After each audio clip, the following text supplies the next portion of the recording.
अभिमन्यु के पुत्र राजा परीक्षित थे एवं राजा परीक्षित के पुत्र जन्मेजय राजा बने। एक दिन राजा जन्मेजय एवं व्यास जी दोनों साथ साथ बैठे थे। बातें चल रही थी और महाभारत युद्ध पर बात आ गई। राजा जन्मेजय ने व्यास जी को नाराज होते हुए कहा, आप महाभारत का युद्ध रोकने में समर्थ थे। वहां पर भगवान श्री कृष्ण, भीष्म पितामह, गुरु द्रोणाचार्य, कुलगुरु कृपाचार्य, धर्मराज युधिष्ठिर सभी महान एवं सक्षम लोग उपस्थित थे। फिर भी किसी ने युद्ध रोकने का प्रयास नहीं किया। परिणाम स्वरूप अपार धन एवं जन हानि हुई। अगर उस समय मैं होता तो निश्चित रूप से युद्ध को रोकता, होने ना देता और अपार धन एवं जनहानि बचाता। राजा जन्मेजय के ये अहंकार भरे शब्दों को सुनकर भी व्यास जी शांत मुद्रा में बैठे रहे। जब राजा जन्मेजय चुप हो गए तब व्यास जी ने कहा, पुत्र, अपने पूर्वजों की क्षमता पर शंका मत करो। यह विधि द्वारा पहले से ही निश्चित था, जिसको बदलना असंभव था। यदि बदलना संभव होता तो श्री कृष्ण अकेले ही इतने समर्थ थे कि वह युद्ध रोक सकते थे। राजा जन्मेजय ने कहा, मैं इस बात को नहीं मानता। आप तो भविष्यवक्ता हैं। मेरे जीवन में यदि कोई होनी होने वाली है तो मुझे बताइए, मैं उसे रोक कर दिखाऊंगा और यह सिद्ध कर दूंगा कि विधि का विधान निश्चित नहीं होता है।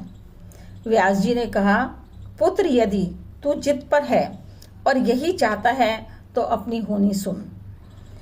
कुछ सालों बाद तू काले घोड़े पर बैठकर शिकार करने जाएगा। दक्षिण दिशा पकड़कर समुद्र तट पर पहुंच जाएगा। वहां पर एक सुंदर स्त्री मिलेगी। उसे तुम महल में लेकर आओगे और विवाह रचा लोगे। मैं तुमको मना करूंगा कि ये सब मत करना, लेकिन फिर भी तुम यह सब करोगे। इसके पश्चात उस लड़की के कहने पर तुम एक यज्ञ करोगे। मैं तुम्हें आज ही सचेत कर रहा हूं कि उस यज्ञ को वृद्ध ब्राह्मणों से कराना, लेकिन तुम युवा ब्राह्मणों से यज्ञ कराओगे। और यह सब सुन राजा जन्मेजय हंसते हुए व्यास जी की बात बीच में काटते हुए बोले, मैं आज से काले घोड़े पर नहीं बैठूंगा, तो यह सब घटना घटनी संभव ही नहीं होगी। व्यास जी ने कहा, चाहे जो कर लेना, पर यह सब जरूर होगा। और अभी तो आगे और सुनो। उस यज्ञ में एक ऐसी घटना घटित होगी कि तुम उस रानी के कहने पर उन युवा ब्राह्मणों को मृत्यु दंड दोगे। इस कारण तुम्हें ब्रह्म हत्या का दोष लगेगा और कुष्ठ रोग हो जाएगा। वही रोग तुम्हारी मृत्यु का कारण बन जाएगा। यह सारा घटनाक्रम मैंने तुम्हें बता दिया है। अगर रोक सकते हो तो रोक लो। वेद व्यास जी की बातें सुन राजा जन्मेजय ने शिकार पर जाना बंद कर दिया। बहुत दिनों तक शिकार पर नहीं गए, पर अब होनी का समय प्रारंभ होने लगा था। अतः उनके मन में शिकार पर जाने की इच्छा तीव्र होने लगी। उन्होंने सोचा, मैं काला घोड़ा लेकर नहीं जाऊंगा। पर उस दिन अस्तबल में काले घोड़े के अलावा और कोई घोड़ा था ही नहीं।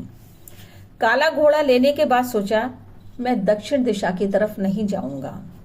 परंतु घोड़ा अनियंत्रित हो गया और दक्षिण दिशा की ओर जाने लगा और समुद्र तट पर पहुंच गया। वहां पर उन्हें एक सुंदर स्त्री मिली। स्त्री को देखते ही उस पर मोहित हो गए। राजा ने सोचा, इसे महल में तो ले जाऊंगा, पर विवाह नहीं करूंगा। लेकिन महल में लाने के बाद उससे प्यार होने के कारण विवाह भी कर लिया। रानी के कहने पर राजा ने यज्ञ भी कराया और यज्ञ कराने के लिए युवा ब्राह्मणों को ही बुलाया। सारे युवा ब्राह्मण रानी की किसी बात पर हंसने लगे।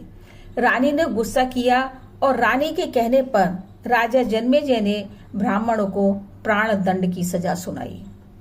फलस्वरूप राजा को कोढ़ हो गया।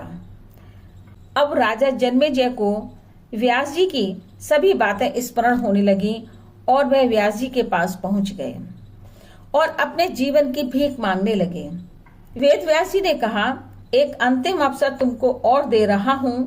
मैं तुमको महाभारत में घटी घटनाओं को सुनाऊंगा, जिनको तुम्हें श्रद्धा पूर्वक एवं विश्वास के साथ सुनना है। ऐसा करने पर तुम्हारा कोढ़ ठीक हो जाएगा।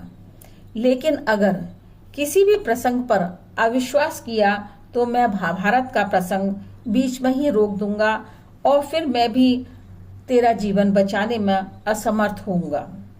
अच्छी तरह याद रखना, यह अंतिम अवसर है।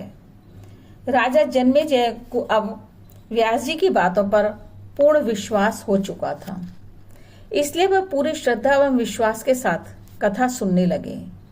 व्यास जी ने प्रसंग शुरू करते हुए भीम की शक्ति की बात कही। उन्होंने कहा, भीम ने हाथियों को सूंडों से पकड़कर उन्हें अंतरिक्ष में उछाला। वे हाथी आज भी अंतरिक्ष में घूम रहे हैं। यह सब सुन राजा जन्मेजय का नियंत्रण अपने आप पर नहीं रहा और बीच में बोल पड़े, यह सब संभव नहीं है। मैं ऐसी बातों पर विश्वास नहीं करता। व्यास जी ने अपने कहे हुए वचनों के अनुसार प्रसंग को वहीं रोक दिया और कहा, पुत्र, मैंने तुम्हें बार बार समझाया था कि अविश्वास मत करना, परंतु तुम अपने स्वभाव के कारण नियंत्रण खो बैठे, क्योंकि यह होनी द्वारा निश्चित था। फिर व्यास जी ने अपनी शक्ति से आह्वान किया और वे हाथी पृथ्वी की आकर्षण शक्ति में आकर नीचे गिरने लगे। यह मेरी बात का प्रमाण है, व्यास जी ने कहा। जहां तक राजा जन्मेजय ने कथा विश्वास के साथ सुनी, उतनी ही मात्रा में कुष्ठ रोग ठीक हो गया, परंतु एक निशान अब भी बाकी था और वही निशान उनकी मृत्यु का कारण बन गया। कहने का तात्पर्य है कि कर्म हमारे हाथ में है, लेकिन उसका फल हमारे हाथों में नहीं है। होनी को टाला नहीं जा सकता है, लेकिन नेक कर्म तथा ईश्वर नाम जाप से उसके प्रभाव को कुछ कम अवश्य किया जा सकता है। जय श्री राधे कृष्ण। जय श्री राधे कृष्ण।